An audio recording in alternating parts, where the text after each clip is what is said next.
Hey, welcome back to Shoeminator's Garage. Thought I'd shoot a little video here for you about installing some nut certs or riv nuts in the radiator support. So what I did a number of years ago, this used to be a small block car, and so the radiator was naturally smaller, and so the top radiator support bracket was a lot smaller as well. And it only had 3 holes to mount it, where you can see that this one has 4. So no big deal, you know. Thought that I would just drill out some holes. What you can see here is that the factory holes, and they are 1, 2, and 3, they have a nut that is welded on the back side from the factory.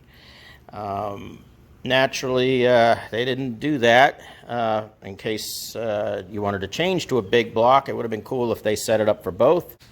So what I had done was marked and drilled the holes, and I just got some nice fasteners here, you know, that would fit through the radiator support bracket, the radiator mounting bracket, with a lock washer or a cut washer and a nut. And they go on the back side.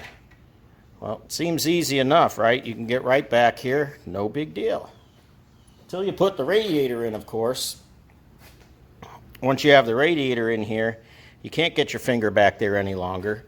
This is double structure under here. And I'll show you. There's also wiring harnesses under here that you have to be careful of. All right, so the end ones were not too bad. You could get a wrench back here carefully from the angle on both ends, but these middle ones you could not. So basically what I had done is put some masking tape to hold the nut and the washer from the back side. Had the nut, or the bolt, excuse me, through there and holding it. It worked great. You know, it's just fine if you're never going to have to take it apart. But when you go to take it apart, it's a little bit of a pain in the neck. And this is already the second time that I've had to take it apart. Now, unfortunately, the engine's had to come out for the second time.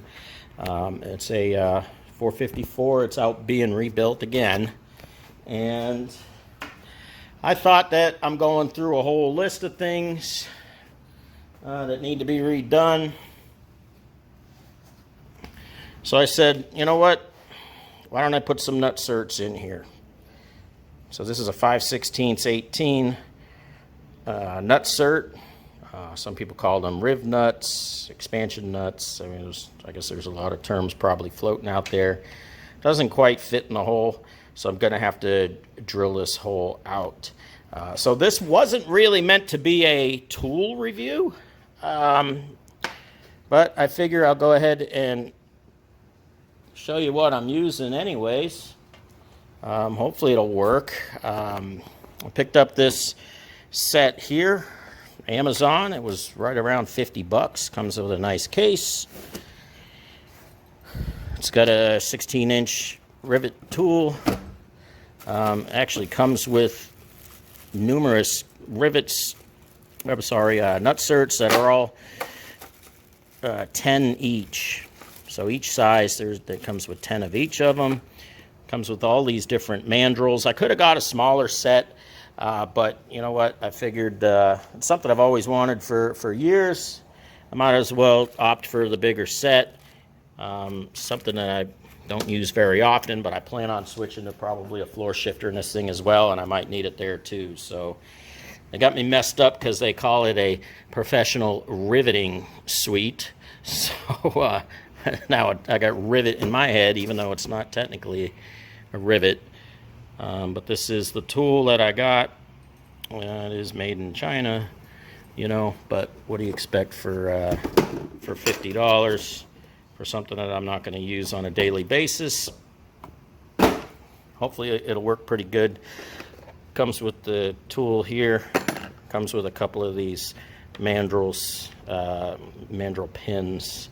So I'm going to be using the 5/16 18, which I've already checked. My bolt thread's in just fine. You can get these in stainless or aluminum, but since everything I'm using is steel, I just went ahead with the steel. These are cadmium. You can see they're magnetic, so they say that they're zinc plated steel, but I mean, they sure look like cadmium to me. So basically what I'm going to do is show you how to drill these holes out and hopefully not mess anything up here. I've never used this tool before, and I'm going to install these rivets, these nut certs, rib nuts, so hold tight. All right, so again, I don't have my trusty assistant to help me with the camera, so I'm using the tripod here. I might as well just go ahead and show you. So this is the mandrel. Each different size fits the nut cert that you're going to use. Comes with this sleeve, nut to hold it in place. Each one comes with its own. So put that on, line up the hole for the pin. Pin goes right in there. And when you're ready to take it out, or this tool will punch that out, so you can swap the mandrel out, or if you got to tighten anything, whatever. I haven't used it yet, so that's how that works. Once I get everything ready to go, this will go on there. The directions said that you had to have this open prior to putting it in the hole, so I'll deal with that in just a moment. I've already gone ahead and checked the drill size. It's a 7/16 drill bit. I checked it, it's just barely bigger than the nut cert. I don't want one that's too big. I'm going to take some masking tape here, cover my paint, so hopefully I don't do any damage. I've got a useless block of wood here that I'm going to put up underneath to make sure that I don't drill through anything other than what I intend to.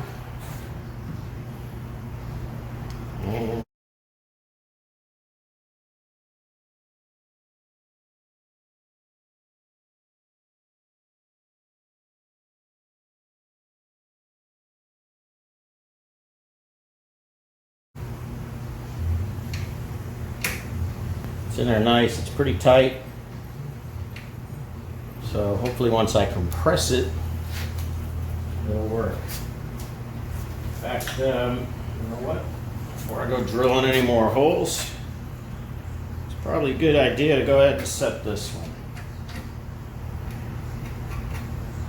It's also probably not a bad idea to touch up some paint in there.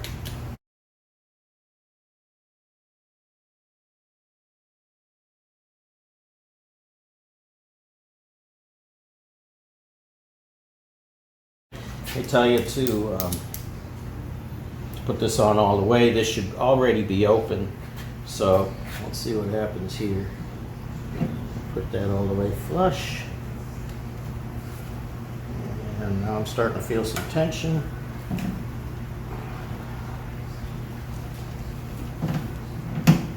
It says to do that 2 or 3 times. Should tighten this, seems like. You can turn that until it gets snug again. And I'll pull it one more time. I can definitely feel it mushrooming back there. So that's a good thing. Open that, snug that down again. And I'll just do it one more time since that's what they tell you in the instructions. So yeah, that's about it. You can actually feel it, that it's not going to go any further. So now you just unthread this.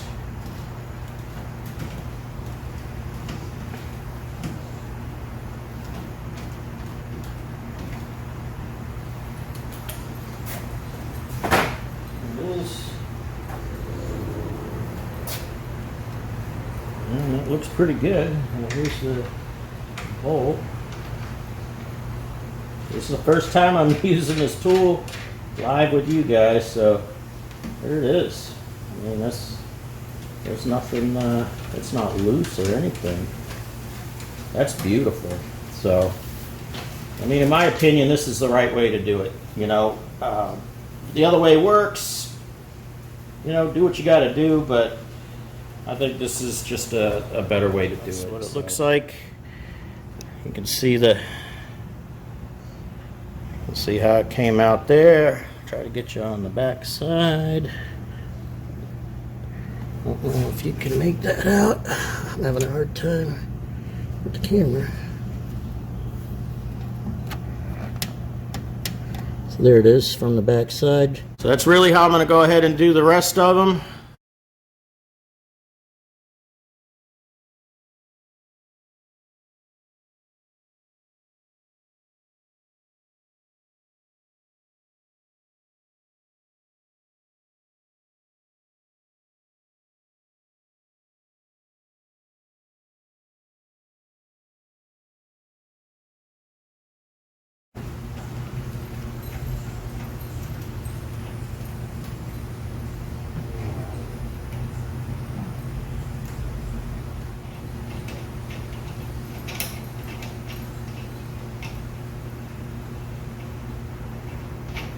Like that's reverse thread.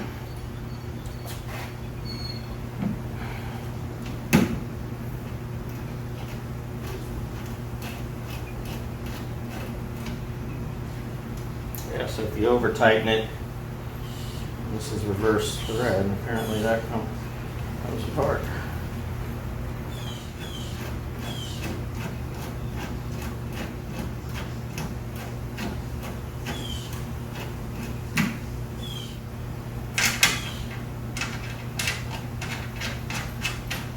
Nice and tight. Beautiful. You just have to take your time with this tool, looks like.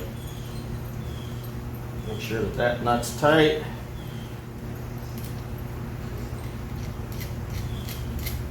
Make sure that's all the way on.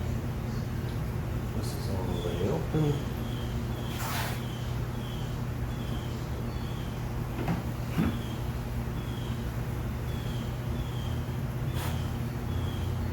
A good idea to try to hold the tool as much as you can at the same angle of the part.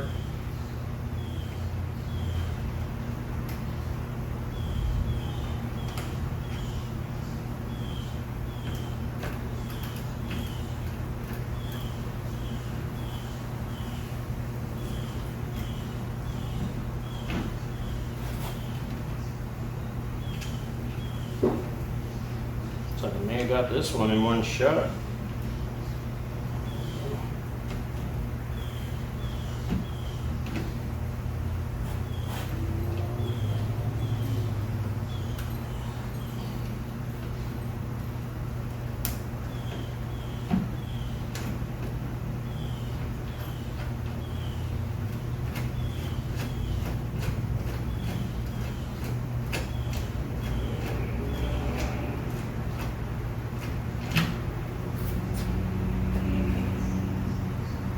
Yeah, see, they're nice and tight.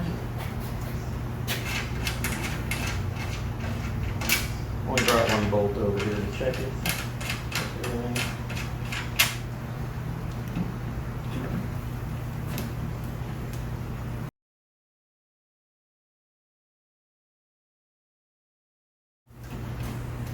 So it looks like on this one, yeah, so 2 was perfect on this one. I didn't just put a lot of pressure there. You can tell if it's not going to go anymore. So it probably depends on the size of the hole that you have, and the thickness of the material, etc., etc.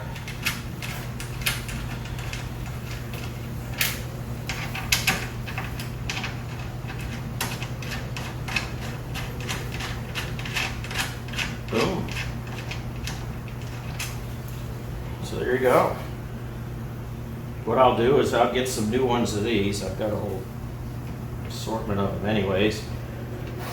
Those will go back on there. It'll raise it just a hair, you know, because of the thickness of the rib nut. But it's not going to matter. So those will end up going back on. And after I polish the heck out of this thing, and naturally after my radiator's in there, these will go in.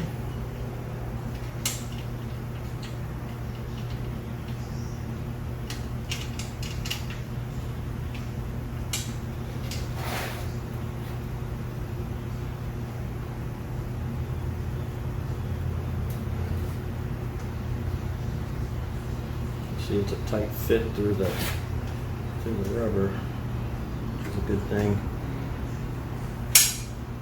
Just to show you.